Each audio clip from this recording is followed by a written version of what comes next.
Cool. What's up, buddy? Not much. Thanks How are for you? coming on. Good. Thank you for having me. Yeah. I love it. You seen the episodes? I have, yeah. Do you know how we start? Yeah. All right. No. Okay. We say, what's your name? How many kids you have? And what do you do? Oh, okay, yeah, okay, yeah. I see Let's that. get Okay. into it. Yeah, my name is Antonio Pereira. I have 2 kids, 2 boys, 14 and 4. Cool. And I own a waterproofing and construction company. All right. So how did you get into even that business? Construction has just been, it's like a family thing. My uncles are all in construction. My grandfather was in construction. A lot of my friend group, even growing up, their parents, I don't know if it had anything to do with the majority of our parents were immigrants coming from other countries, and that's just what we were doing. But like my father's Portuguese, my mother's Italian, so it's almost like that's all we did was construction. So I just watching my grandfather in the garage, and I was obsessed with his tools, and so I always knew that I was going to veer with something in the construction industry. I wasn't sure what. I just knew that I really, really enjoyed building and fixing things as like a kid. Like a Portuguese. My buddy's Portuguese and like bricklayers, and they just so huge foundation for the construction industry here in Toronto. Huge. I think a lot of the European immigrants that came here, I think they really, really made a big impact in the construction industry at that time, like 70s, 80s, 90s. So I feel like a lot of us, like people my age, seeing that, we almost, I don't want to say forced to follow those footsteps. I just think that was just so instilled in us, and it was so normal to us that it was almost like there was no other choice to do it. But I love it. So how did you get into waterproofing? I started working for, I got sick and tired of doing the interlock. Okay. I wanted to do something different. And then a family friend of mine owned a waterproofing company. He said, okay, well, just come work for me. And I don't know if I got really good at it because I really enjoyed it or what it was, but I took a liking to it. I got really, really good at it. He also let me know, like, hey, like you really have a chance with this. So, and I stuck with it. It's hard work, but it's for me, it's fulfilling to me. I don't know if it has to do with because I'm helping people, what it is. It's just very, very fulfilling for me. So for the people who don't know, what is waterproofing? So when you have some sort of defect in your foundation below the ground that's allowing water to come into the basement, we'll dig it up right to the footing of the house. We'll repair the issue, and then we'll waterproof it. So we'll put on like a tar-based application and a membrane that helps carry water away, and then we'll put the soil back. So basically, we're just ensuring that problem gets repaired and that water's not coming in and damaging your flooring, your drywall, causing mold to grow in the house. And it's we're definitely in the business of giving people peace of mind for sure. Good for you. Thank you. So waterproofing, is there anything people can do when they buy a house? I guess you don't know until you buy it and there's a rainfall or something. Yeah, depending on when you're purchasing the home, what time in the season, and depending on how good your inspector is. Okay. Typically, if the basement's finished, there's certain ways that an inspector, with a moisture reader, they'll come in with those gadgets and tell you where they see moisture behind the wall. You'll see damage to the baseboards and the flooring. But a lot of the times, like I hear horror stories every day where a homeowner will purchase a home in the winter where everything's frozen. Okay. And then the first thaw, they see all this water coming in the basement. And so it's hard. There's not many precautionary measures that as a homeowner can take to prevent it from happening. Got it. If there's a problem with the foundation, there's nothing you can do about it unless you repair it. There's not much you can do to prevent it. With our weather, water freezing below grade, putting pressure on the house, it's almost impossible to make sure never happens. But when it does happen, you should like nip it in the butt as fast as possible, because the longer you let it happen, the worse the problem's going to get, more damage it's going to cause, mold, mildew. You're breathing that stuff in. So it's definitely an issue with infrastructure in Canada for sure. So what sets you like apart from the other, I guess, companies? What do you do differently? There's different waterproofing applications. There's certain products that other guys use that I don't use because in my experience they fail. So all my work is warrantable. Okay. So 25-year lifetime.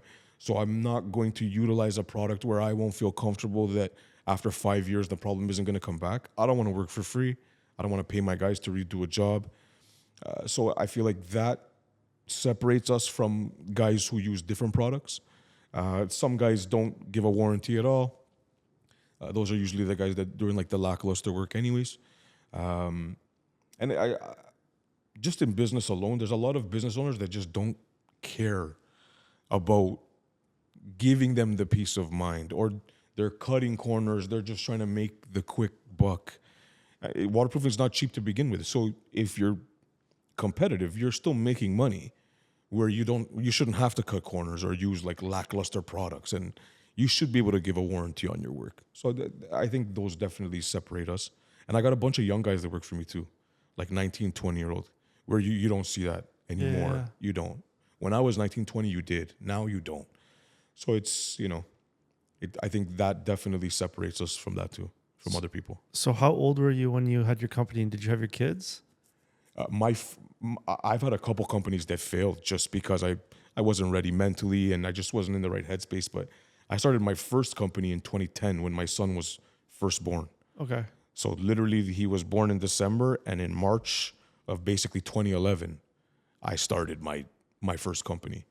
And I did relatively well, but I was young. I had a lot going on, just personally. Yeah. My head wasn't in it. But Aqua Stop started it 2020, end of 2019, beginning of 2020, peak COVID. It was pretty scary. Yeah, but I'll be honest, it was scary. It ended up working out. We were working every day, but no referral base, no website, no Google page, no clientele. yeah. It was difficult. It was difficult. So how is it like having kids and having your own business and having to obviously support them and make sure you do have those clients and stuff?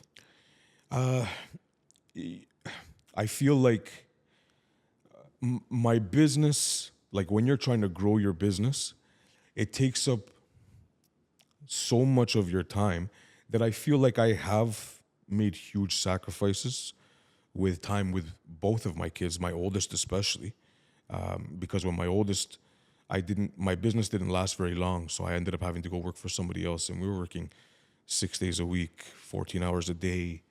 I wasn't taking them to the park on the weekends. I was working.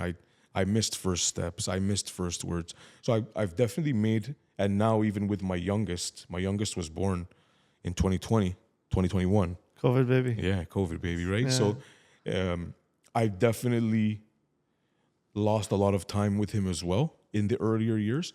But I'm trying to weigh out my options. I feel like, especially because they're both boys, I feel if and when I do pass, if I take the steps now and I sacrifice a little bit of time now, I think they'll be at a point where they'll understand how hard life is, how life really works. Yeah. And they'll probably respect me more knowing that, yeah, I didn't take him to the park every weekend, but I made sure that he was going to be okay when I was gone, to not be there to make sure he's okay. Yeah. I always actually hear about people talking about the other generation where they're more understanding because they know how hard their parents worked and stuff. So 100%. kind of like the same vibe. So how is it being a father? How was it 14 years in? Because I have a 3-year-old. So give me like insight. Like what is it? It's for me selfishly is very gratifying. Yeah. I feel like not everybody's going to agree with it, but I think having kids is the most important thing you can do. I think for like 14 years, like now, like, he's started grade 9 in September. It's crazy. High school. In a couple of years, I got to buy my car. And then university or college or like whatever it is that he wants does. to do. It's more scary now at 14 years old as a father Yeah. than it was at 4 years old as a father. Also because society's changed a lot too in the last 10, Totally. 14 years. So it's very scary.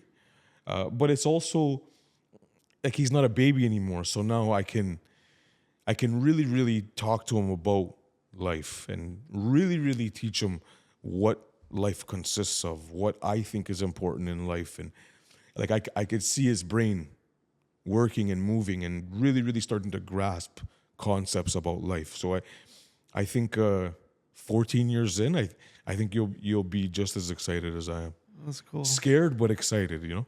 Is it true that like they talk to you less and like less everything? I think in some cases, yes. But I think in some cases, it's the complete opposite. Like, I have a very, very close relationship with both my boys, but my oldest, obviously, 14 years Sure. in, he'll talk to me about stuff that he probably wouldn't talk to anybody about. But then he'll also not talk to me about stuff that he'll talk to his friends about, which I think is very normal as well. But, you know, that scares me even more. Because, you know, at 14 now, grade 9, this is when, you know, you're either going to choose left or right. Yeah. You know, it's terrifying. Terrifying. And like group of friends, how involved? Like, do you know who he hangs out with? Like, how does that? Yeah, I'm very on that. He probably, if I didn't care, he probably would have way worse of a friend group than he has. Got it. The majority of his friends, they're all really good kids. Yeah. You know, good parents. They're respectful to me. I know what they do when they're not around me, Okay. but it could be a lot worse. Does it scare you? Yeah. Like, it scares the shit out of me, man. Because we were kids, obviously, at one point. Although I was pretty tamed and didn't like fuck around too much, but like, I can only imagine. Yeah. Right. Yeah. It's also scary because I know what I was doing at 14. Yeah. And it's complete opposite of what he's doing at 14. And So that's good. yeah, I like, for me that's a win Yeah. in regards to being a parent. Not that my mother didn't do a good job, but you know, my mother couldn't control me at 14 years old like I can control my son at 14 years old. Yeah. So it's definitely different between the way I grew up and the way he's growing up. But you know, there's always that chance that he could veer, even doesn't matter how good of a father I am or how on him I am. Yeah. He could veer to that path that no parent wants their child to go down to. And then, you know, I would have to take the precautionary and the proper steps to rectify that, which is scary too, because you don't know. Until you're in that situation, people can say whatever they want, but until you're in that situation, you don't know how you're going to go about it. True. So it's definitely scary. Is he scared of you? Like, what kind of parenting? Terrified of me. Yeah. Both of my kids, but like they're not, I think they have more fear of disrespecting me Yeah. as opposed to, like, I don't snap and fly off the handle. I don't hit my kids. I don't have to. My 14-year-old especially, I could look at him from across the room if he's doing something like at a family gathering, and he'll look at me and he'll stop dead in his tracks. I don't even have to say his name. That's it. My youngest too. My youngest, if I call his name, he stops where he is. But it's just, I think it's more of a fear of disrespecting me as opposed to, oh, dad's going to beat my ass if I do something wrong. You know what I mean? I wonder how they know. Like, what is it that you? I think because I think I reprimand them the same whether they're 2 years old or 12 years old. Okay. So I think if you nip that in the bud from the beginning and you're assertive right from the start and you let them like, hey, that's not going to fly around here at 2, at 12, I'll still talk to him the exact same way. And he remembers at 2 the same way. True. So I'm very, very, I don't want to say I'm strict with my boys, but I know how left you can veer if you're not. So I stop stuff right away. If I don't like it, you're not doing it anymore. It is what it is. Your son's 14. Yeah. Going into high school, does he ever like come to you for help with schoolwork and stuff? Like, Yeah. It's like rocket science, some of the stuff he brings home. And I still feel like I'm a fairly intelligent guy. I graduated high school with honors. I did well. But some of the stuff that he brings home in the 9th grade, in OAC, I wouldn't have been able to do it. yeah, So I tell him, Antonio, you know, like, I don't even know how to help you with this. yeah. Some stuff is relatively straightforward, but like some of the science, like the math stuff that he brings, there's no way. There's no way. So do you have to control that too? Is that like another thing that you have to do as a parent? You come home from work, and that's like just another responsibility For of sure. like making sure they're doing their work and stuff. First, well, my oldest knows as soon as he gets home, before he does anything, he has to do his homework, and he knows that when I get home from work, I'm gonna check. Okay. So sometimes I don't get home till like 9 o'clock at night.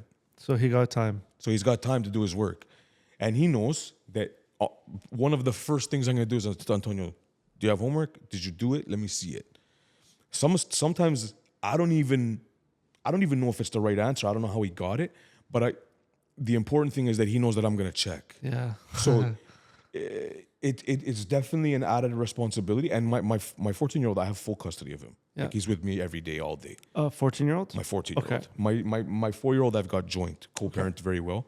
But my 14-year-old, it's me, strictly me. So I have every hat. But, I don't mind the responsibility because I feel like responsibility when it comes to your kids is worth the time that it takes to do it. Man, you gave me like all these nostalgic feelings. I remember as a kid, I fucking forged my report card in Photoshop so many times. It was wild, man.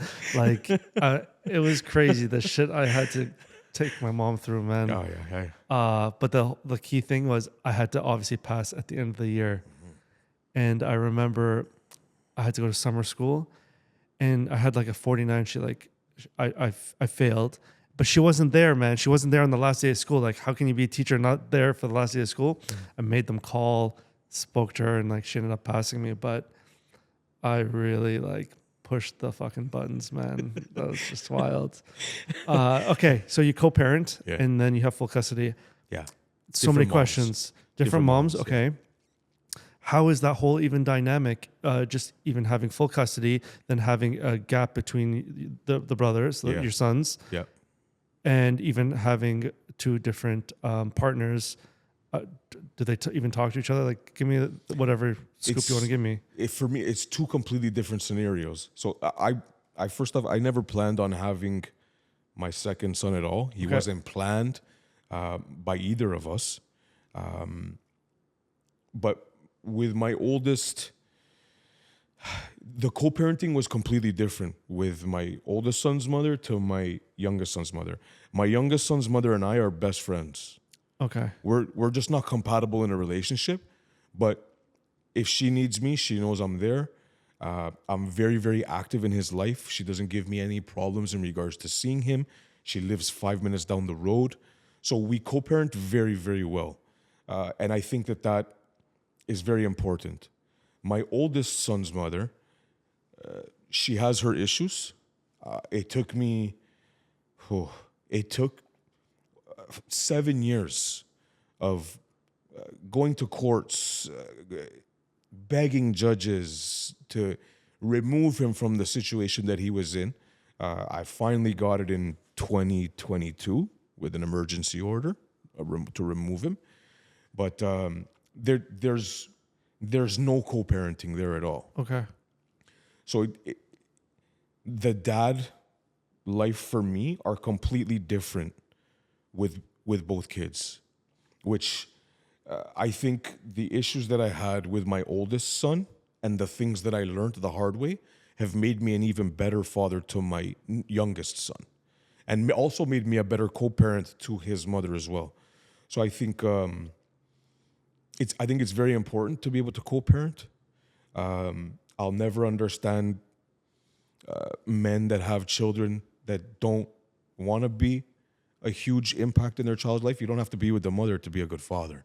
So I completely different, but I feel like I'm blessed in both ways, because like my sons to me are, I think, I always say like my sons will change the world one day. So I think I'm blessed. I think my oldest son and the problems that I had with his mother saved me in a way, which in turn will only make his brother's life easier than his was at 4 years old. Wow. When you co-parent, is it like a schedule, or are you guys more casual because you're so flexible and just respectful and stuff? It's both. So like, I definitely want her to have her free time as well, because she still is quote unquote a single mother. She's got my son the majority of the time. But every second weekend, I know for sure I'm gonna have my youngest. She knows that as well. But like I'll take them for 2 days during the week. She's gotta go and travel for work. I'll take them for 3 days. I'll take them for 3 weekends in a row. So it's almost lackadaisical like that. We have our set schedules, but then she'll never hold me from seeing him more than just that set schedule. No, nothing through the courts either. Okay. Just even in regards to child support, I said, what's the number that you need that you feel comfortable? The number she told me is manageable. I do that. I pay for his Montessori school all on my own. I try to be as helpful financially to her as possible because my mother was a single mother of 4 kids. Yeah. Wow. So I know what the struggles are. And I never want any of my sons to be like, oh, like my mom struggled because she was a single mother and my father didn't financially help her. So it definitely, I definitely learned a lot from just seeing what my mother went through. And it's definitely, I think it's made me a better father than I could have been. True. So do you, your son, does he ever ask like questions? My oldest? Your youngest? Ask questions about just like why we're not together. Yeah. Or is it still too young? He's still too young for that now. Sometimes he'll say like, oh, like, oh, daddy, come sleep at mommy's house, daddy. You know what I mean? Like, and I got, oh, daddy has to go to work. Yeah. Right. He knows I work. He, even at his age, knows I work a lot, but he hasn't really asked me anything like that yet. I feel like he will, for sure, because we're both so close to him. So I feel like at some point he's probably gonna ask me why his mother and I aren't together, and I'll probably just deal with that when it comes. Sure. But my answer wouldn't be derogatory or disrespectful to his mother. I'll just be honest with him and say, some people are good parents, but they're just not good partners together. Sure. We're better as friends. So that's probably the way I'll go about it when he does ask. I'm a little nervous about when that conversation comes up. I've had those conversations with my 14-year-old many times as he grew up. And I think now at his age, he's old enough to understand what issues arose with the issues that his mother has. So it's probably not that much of a question for him anymore. I think he understands where I'm coming from. But I'm worried about when my younger son asks. I just want to make sure that I put him at peace with my answer. You know what I mean? Where he can grasp the concept and really understand and know that it had nothing to do with him. It just, the peace of mind for me is going to be important for him.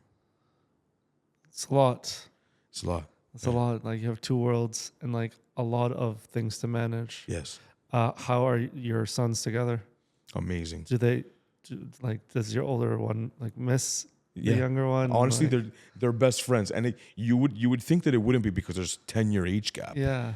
But as soon as my youngest son gets in my house, the first thing he does is goes and looks for Antonio. That's cool. And my oldest, it's definitely helped him learn about responsibilities because sometimes I'll be like, hey, listen, Antonio, I have to do a Zoom call for a walkthrough for a big commercial job. I need an hour. You got to watch him for an hour. Cool. And I'll go upstairs in my room and take my call.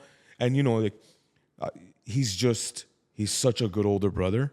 And my youngest son really, really looks up to his older brother. That's awesome. Oh, it's so important to me. Yeah, man. having a brother is wicked. Incredible. Yeah. I would be nothing without my siblings, man. Yeah. I've got a younger brother and younger 2 sisters. So you're the oldest? I'm the oldest of 4, yeah. How does it feel?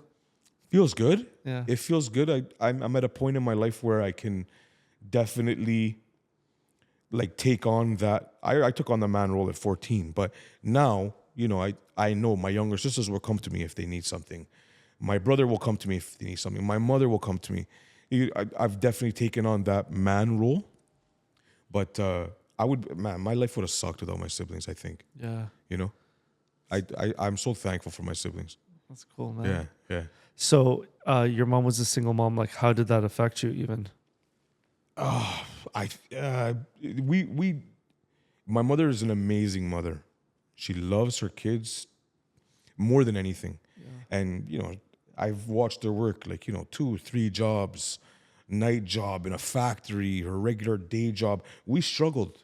We definitely struggled, but we didn't feel the severity of that struggle because my mother worked so hard to make it as easy for us as possible. Yeah. But now, like, as a grown man, I know, like, my mom struggled. Yeah. It was very hard. It must have been. She'll never really, really let us know how hard it really was. But just knowing what life is now and being a grown adult, I can't even imagine. Man, I can't even imagine either. Just even having, my wife, just the small things, even we're barely sometimes like have time to do them. I can't imagine a single mom having to work Crazy. and do everything else in the household Everything. and stuff. Cook, clean. Yeah. My mother, house is spotless, cooked every single day, helped with homework, went to work her second job. Like she wore every single hat better than I have probably ever could. Yeah. I think that I would crumble if I was in my mom's situation. Yeah. I'd crumble. I think most people would. Yeah. But I feel like, those single moms, like they're the most resilient people in the world. Of course. I think. I have nothing but the utmost respect for single moms. So how have you changed now that you're like a dad? I know you've been a dad actually for 14 years, Yeah. but what? I think so many things about me changed. Just my outlook on life, my outlook on my end goal are completely different than before I had kids. Yeah. And I just feel like a man really, really becomes a man when he becomes a father. Cool. You just look at everything, every single decision that I make, whether it be minuscule or huge, both of my children are veering me to the direction I take on that decision. Even subliminally, I don't even notice it sometimes. It's just subconsciously I'm making that decision with the well-being and future of both my kids in mind.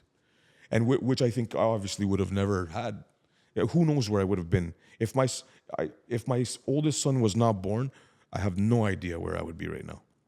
It changed my whole outlook on life. It really put a fire under my ass to work hard, support them the best that I can, be there for them even emotionally and physically as much as I can. So it definitely, I would not be the man that I am today if I didn't have kids. So technically, well, obviously you are a single father too. Yeah. Right? Yeah. So how was that for you? It wasn't as much of a transition as it could have been because I was already such an active father in his life, even with all the problems his mother gave me to be an active father. But it's definitely, there's just so much more that I need to prepare and think about now on a daily basis that I didn't have to before I had him every single day. Just making sure he gets to school on time, making sure he's making his bed and brushing his teeth and doing his homework if I'm not home, and making sure that, that he made it to school safely and made it home safely while I'm at work. There's just not that I didn't care about those things before, but now that he's with me every day, like these are things that I need to stay on top of every day. So it's just adding, 50 other more things that I have to do every day, but, with a good purpose though. Did you always have full custody of your oldest? No. We had, again, with my oldest son's mother, there was never any court. Okay. I always paid my child support, whatever the number she felt that she needed. With her, it was only those 4 days a month. Okay. That was one of the issues, is she wouldn't give me more time with him. And I always knew that the only way that I could were to go to court. But the court system in Ontario, a judge told me this right to my face, is not designed for good dads. It's just not. It isn't. And I always knew that it would be an expensive battle. At that time, money that I didn't have. Yeah. A lengthy process. It was always a fighting an uphill battle with her just to be a good dad. Yeah. It was always a constant uphill battle. And part of that was because of the issues that she had going on in her personal life. And a lot of these things I wasn't even aware of until 2019, 2018, when he really started to vocalize what was going on. Got it. And then even still with that, it still took me 5 years to get him out of the situation that he was in. So it was extremely hard with my oldest son, extremely hard. She made it very, very difficult. And, you know, without court, but even with court, but especially without court, yeah, if she's a single mother and the son is predominantly with her the majority of the time, I have no say. Does like your son ever say he wants to see you, like, or are those things you never really know? My oldest? Yeah. My oldest used to tell me all the time that I want to see you. Did that shit piss you off? I can't tell you how many. I've had police officers threaten to arrest me for trespassing, harassment. It used to make me get to a point that I was scared to leave my house, because if somebody said the wrong thing to me that day, it was going to be a problem. Yeah. It was definitely going to be a problem. And even thinking about it now, like my chest still burns, because it was just like, I grew up without a father. I grew up with a father who didn't care at all. And now I have a child, and I don't want to be like that my father was. And you're hindering me and preventing me, like just dangling my son over me. It was very, very difficult. And I still have sleepless nights about it now. Yeah. Especially now knowing what was really going on over there the whole time that I was unaware of. I have sleepless nights about it still. Does she see him? She can whenever she wants, Okay. but she doesn't. Got it.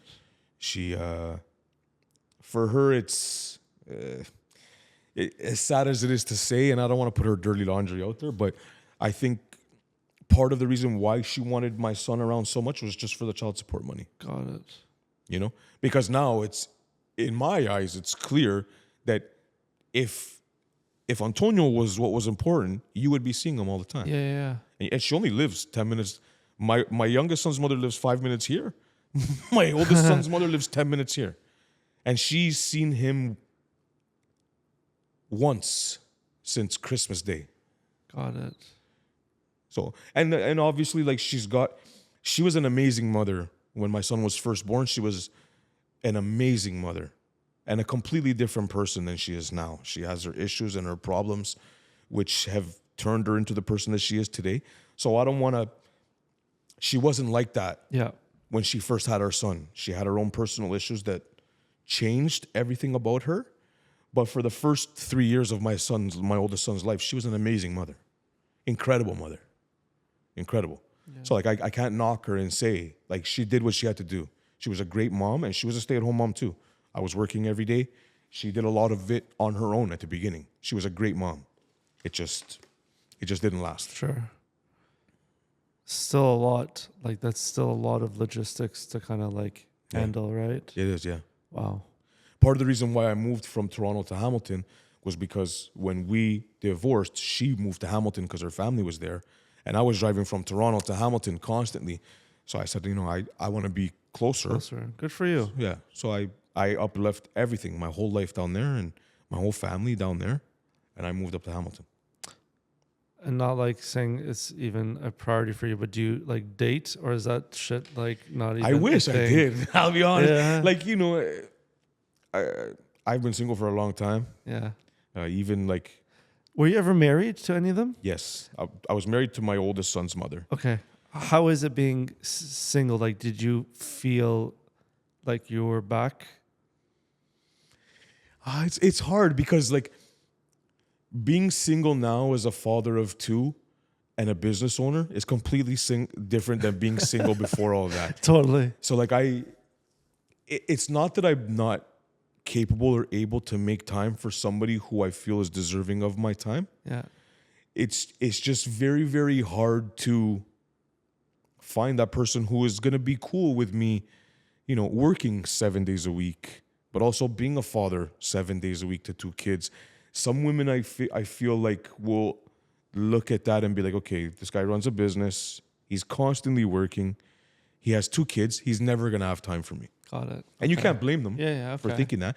But I definitely can. But my dating life right now is zero. Yeah. Zero. Completely zero. It's you and your customers, basically. Basically, me, my employees, my customers, my family, my kids. That's cool. Which again, I don't mind. Like, I have no problem. Some people can't be single and be alone. Yeah. I have no problem being single and being alone. Good for you. But I would definitely, I would love to be able to share like the better parts of life with a significant other for sure. But, I guess when God thinks it's my time, he'll give me that. Do you think it's gonna ever be difficult, like if you're, I guess, the youngest baby mama starts seeing somebody and has like a father figure? She is already. Does that affect you? No. Okay. No. I think it's important for my son to have a male role model in his life every day. Okay. So as long as, I always say, as long as her partner treats her right in front of my son so that my son sees a man treat his mother properly, Yeah. and he doesn't step on my dad's toes or ever do anything crazy to my son, we're never going to have a problem. Cool. Never, ever. I'm not, again, like we're amazing friends, but I know deep down we are horrible partners together. Got it. So for me, I also want her to be happy too, because I feel like the less stress and more happiness she has, that'll just transfer down to my son's life too. Yeah, I don't that's want to true. see his mother miserable. And she's a great woman, beautiful girl, smart. She deserves to have a partner in her life too. True. So I feel like it's important. But yeah, no, I've never been like that. I never understood the baby fathers who are like like, oh, well, she isn't with me, then she can't be with anybody. Yeah. So like, well, like you want her to be miserable and alone for the rest of her life? Like, Seriously. because she's not with you Yeah. and you're nothing, you're no prize yourself. So you know what I mean? Like, come on, like Yeah. let a woman should be happy just as much as I should be happy. Yeah, that's crazy, man. How about like, do you ever splurge for yourself? Like, do you even like, because you have a business, I don't even know how you would manage. Like, do you take risks? I take business risks. Yeah, for sure. Are they like financial ones where, like you need to buy, I don't know what you do in waterproofing, what kind of capital you need? I've taken some pretty, like this year, I've taken some big financial risks with my business that, like, no risk, no reward, right? Yeah. So, and like, holding your money doesn't make you money Yeah. when you run a business. So I've definitely in 2024 taken some really big, scary financial risks in regards to my business. But in regards to my personal life, like I don't splurge at all. I don't buy, Yeah. like, I could have a lot more, but I don't. Like, I'd rather my kids have that. And I'd rather put aside so that they have, like my son, I got to buy my son a car in 2 years. Yeah. I pay $1,000 a month for my son's Montessori school at 3 years old. Crazy. So it's just like I feel like as sooner or later I probably will get to a point where I splurge a little bit. I just like buy like a weekend car for me or like start going on more vacations. But as of right now, the only splurging that I do and financial risk that I take is in regards to my business. Yeah, Good for you. yeah, no risk, no reward, and they've profited substantially. So I'm a firm believer of no risk, no reward now. Well, that's good. At least if it's working. Good ROI, then you feel better about, taking For risks. sure. But if you have a bad track record, Yeah. then it's harder to get into it. I've made some really shitty ones too, Yeah. where I was like, oh my God, I shouldn't have done that. But I think you learn from that. How old were you when you first had your Antonio? I was 27 when I had Antonio. You were young. I was relatively young, yeah.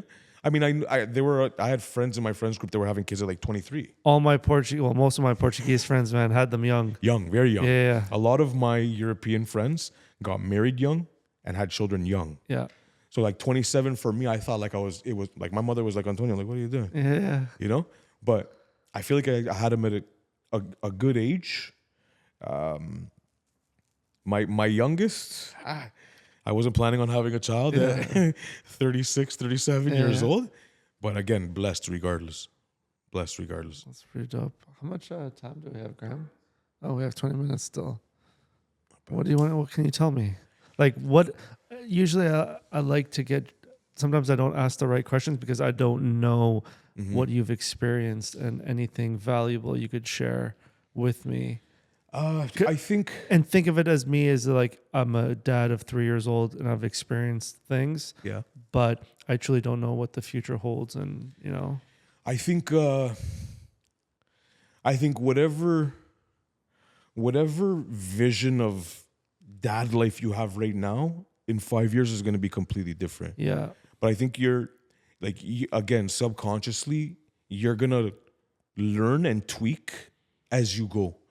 You're gonna notice where you need to pay more attention to, where you can kind of remove some attention to, and I think it's a blessing that you also have a partner that's there with you. yeah, So I think it's almost more gratifying to parent your child when you know that you have that partner there with you as well, and you guys are both learning together. I think your bond will also get stronger. I'm not that saying that it's not strong now, totally. but I think that like the level ups and tier ups will within your relationship, if it's a good relationship, will grow as your parenting knowledge grows too. Like every year is going to be different. That's true. And yet you have a daughter? Yeah, Scary, man. dude, I'm Terrifying. It's fucking really terrifying. Man. I'm fucking terrified for you because I always said like, oh man, I always want a girl, yeah, but I would be terrified to have a girl. yeah. Terrified. Like my brother has like my niece, Okay. and it's terrifying, man. And she's only like 7, Yeah. 8 years old. I know, and man. it is terrifying. That's the thing. I don't know what I don't know. Have you noticed that you think differently now after 3 years of being a dad? Like in what way? I mean, I'm sure you do in a lot of ways, but do you think that it has bettered you in any way that you wouldn't have been successful in bettering yourself if you didn't have a child? Shit. Good question. Not bad, eh? Right? I feel stumped.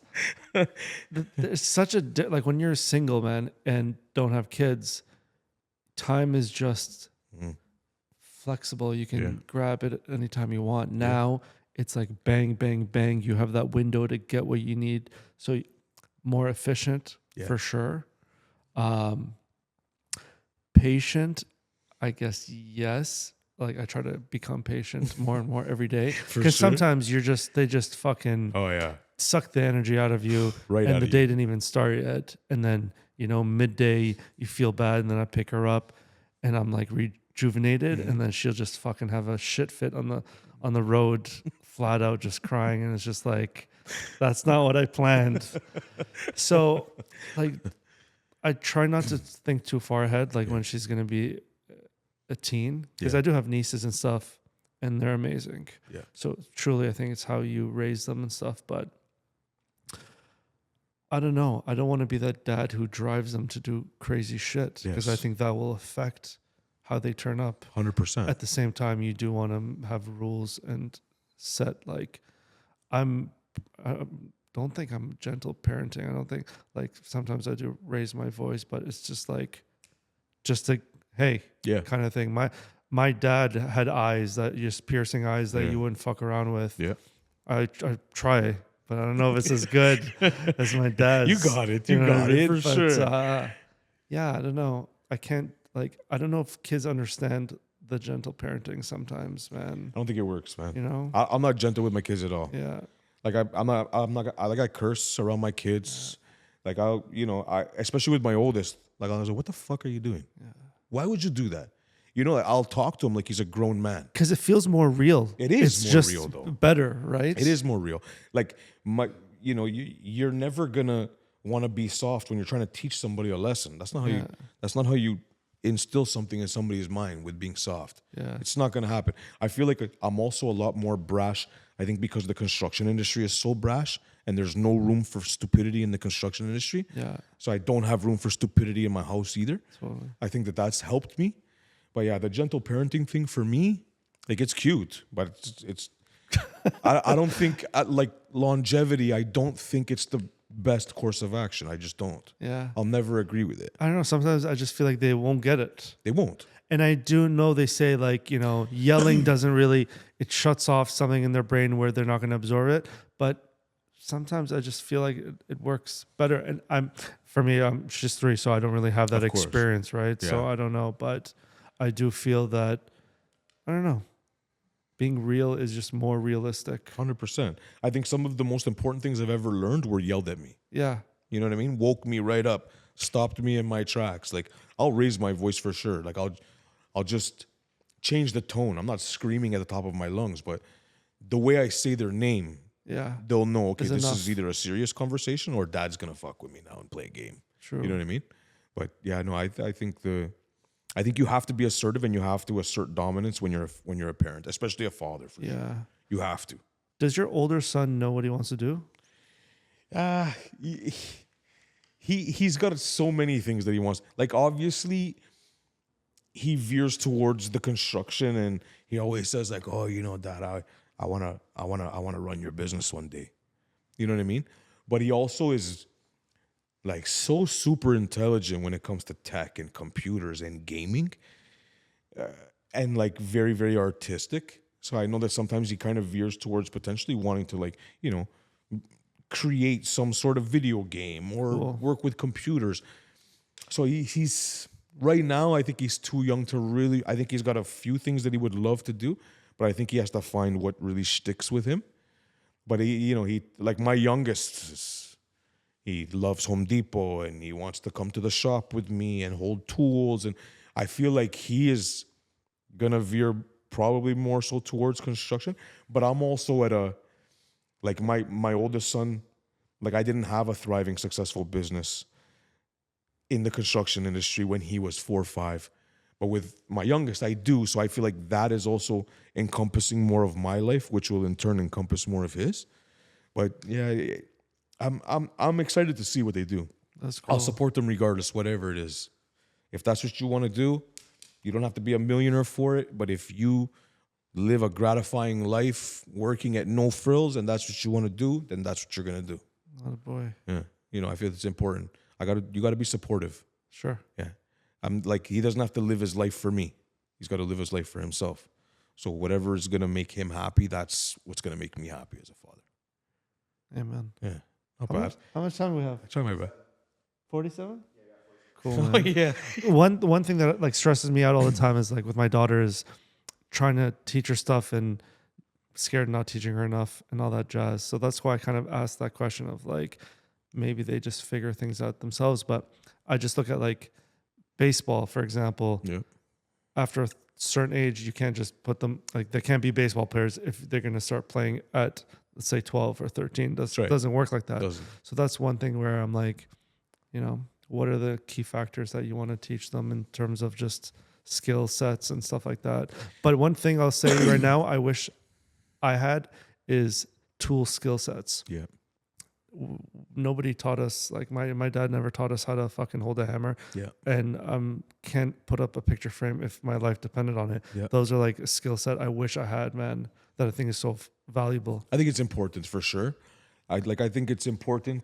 I try to teach him those things because I feel like those things will just in general make his life easier. Like if he knows how to put on a spare tire of his car, if he knows how to change the oil in his car, if he knows how to, cut wood and build stairs for a deck, he can save money. I feel like it's important, but I feel like the most important things that we teach him, I think, have nothing to do with that kind of stuff.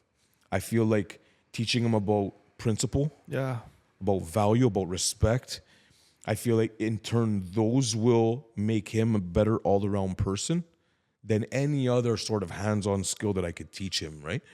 So for me, I like working for your money, being honest, respectful, treating women properly, being a good father if and when you have children. I try to instill all these things in them. I'm like drilling them into both my children's heads because I feel like those are valuable. Those are things that after I die will help them live a fulfilling life. You know what I mean? I think they're very important. I try my best. Sometimes I don't know if I'm teaching them everything I should either. Yeah. Even still to this day. You know, I don't like, did I miss something? Like, should I have taught him this? Or, you know, should I have not taught him this? So like I question myself still all the time. It's crazy. It's crazy. But I think that just means that we care. And we Yeah. want to be good dads. Yeah. I feel like when you don't question yourself as a dad, I don't think you're really doing what you got to do. Yeah. Because it's forever changing, forever learning. Totally. When he's 24, I'm going to have to be a completely different dad to him. You know what I Yeah. mean? So, and that's scary too. Because I don't know. Like, am I going to do it properly when he's 20? When he's 30? It's scary. Hopefully it gets easier. I Right? don't know, man. I don't know. I feel like the problems that come with life as you get older are harder for him, so it might be harder for me to rectify, Yeah. or harder for me to guide him in the right direction, because it's a hard situation. So I don't know, but some things definitely get easier as you go, but some things get a lot harder as you go. Yeah. And as they come, you'll know, and you'll know what to tweak and what to change about your approach to make sure that they understand where you're coming from. Again, subconsciously, I think just when you're a good dad, subconsciously, these things just come to you. You know, just like a mother, like she's never nursed before, but she's nursing like 3 hours later. And they just come to you, Yeah. you know? It's kind of like business too, man. You got to reevaluate, see what's working, what's not. 100%. Because if you don't, then you'll just one day find out you're going bankrupt or something, right? Oh, 100%. That's crazy. 100%. Usually how I like end the podcast, I usually ask two questions. Sure. So the first one we usually ask is, if you can have any artist perform at your wedding, who would it be? Dead or alive? Oh, God. I'm going to say at my wedding, it'd have to be either Michael Jackson, Lil Wayne, or Korn. Oh, shit. Yeah. Korn. Yeah, I just went to the Budweiser show Oh, last month. sick. Amazing. So Michael Jackson, Lil Wayne Lil Wayne. or Korn? But probably Michael Jackson. Okay. Yeah. That's Michael Jackson, the king. Right? Yeah. The king. Who would you? I don't know. Good question. I guess it depends on my vibe, man. Yeah, true. Sometimes I'm in like a rap mood and I could just jam out to Drake. Of course. Oh, I love Drake. Then sometimes I want like, you know, like a 90s like Aqua or something because I'm feeling like that like Eurodance stuff. And then, I don't know. I never really thought about it. They're good answers, but though.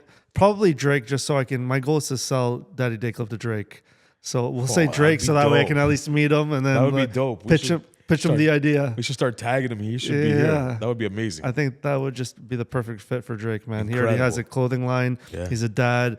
He's young. I just think it makes sense. Drake, if you're watching this, Tap in, man. let's go. Tap in. He says he's about the city. Let's see. That's it. Let's see. Second question. If you can invite anybody here from your circle, who do you think is like a good dad? To this, Actually, it doesn't even have to be a dad. Anybody who would be good on this podcast. oh man, I know. My brother. Yeah? Yeah, my brother's a little bit younger than me, but he's such a good dad. Sweet. And even as the older sibling, I learn stuff from him too. Cool. His approach to being a father is a little bit different than mine, but yeah, I would probably bring my brother. He's a very, very genuine person, Cool. and I think he would definitely. And he's got a daughter as well, so All right. I think he's got a daughter and a son. But my niece was born first, so I think he would be definitely somebody that would be able to give insight to being a girl dad for sure. Sweet. Yeah. We'll run a quick promo. I know you want to do something special for Christmas. Why don't you tell the people and we'll So promote it. It ended up turning into a way bigger movement than I thought it was going to be. But again, my mom's single mother, 4 kids. So I'm at a point now in my life financially where I can help somebody. So I just put a post on Instagram the other day. It was touching. I loved it. Yeah, just if anybody, you know, we have 14,000 followers. So I said, okay, somebody's got to know somebody who could use some relief. Yeah. And preferably a single mom. I don't mind if it's a family, but that just resonates with me.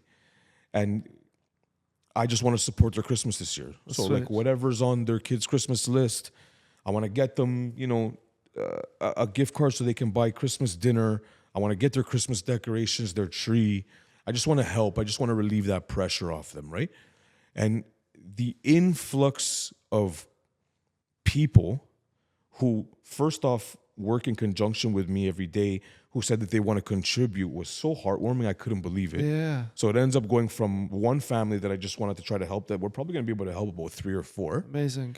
And then the influx of messages that I got from people who knew people that needed the help too, though, was it was a sleepless night. I'll be honest. Yeah. It was very, very hard to take in that there were that many people that I could be walking by every day that I wouldn't know are struggling that much. So it was definitely eye-opening. And I just hope that I hope I can make this a yearly thing.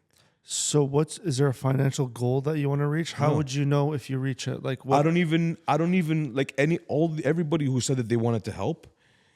I don't want to take money. If they want to give money that I can put in with my money to go buy the gifts, cool. If you want to ask me like, hey, I see, donate. Yeah, like, cool. Okay, well, she likes Barbies or she wants a toy car. Cool. You want to bring that to me? No problem. But I didn't even have I just figured if I could spend $500 to $1,000 out of my own money, yeah, I'm relieving $500 to $1,000 worth of stress from that single mom. 100%. So even if she had 3 kids, if I'm spending $150 on gifts, and then I give her a $200 gas card and $200 Metro card to get dinner, I feel like I've just alleviated a whole bunch of stress. And it's on in the big picture, it's not anything crazy. I'm not rich, but $1,000 is $1,000. Totally. So I didn't even have a monetary goal in mind. Got it. I was just whatever I can do to help, even if I can only get 5 out of the 10 Christmas gifts that your kids want. Cool. I just want to help. And I think selfishly for me, karmically, I think this is going to bring me good energy. Yeah. You get what you give, you get what you put out. And then my mother can live vicariously through this person for this Christmas season. You know what I mean? Awesome. We're in. We'll talk to you after, and we'll help you out do something too. That's amazing, man. Awesome, I appreciate you guys so much. Thanks for being here, man. Of course, man. Thank you for it. having me, man. This was incredible. Shout out to Graham, Toronto Podcast Studio. Love this place, man. Love it, man. This is incredible. Thanks, brother. Thank you so much.